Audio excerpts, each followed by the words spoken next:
In this video, I will show you how to add integrations in Hostinger website builder.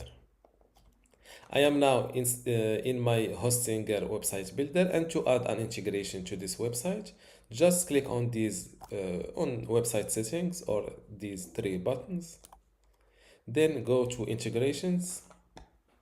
As you can see, you can use a custom code to verify or to add third-party integrations. This code simply is for Google Search Console. You can also integrate Google Analytics by adding Google Analytics ID.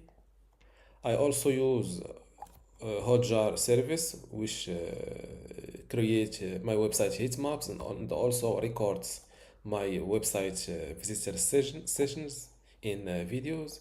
You can also integrate the Facebook Pixel, the Google Tag Manager, WhatsApp, Google AdSense, and Google AdMob. Don't forget to after for example adding your integration code here.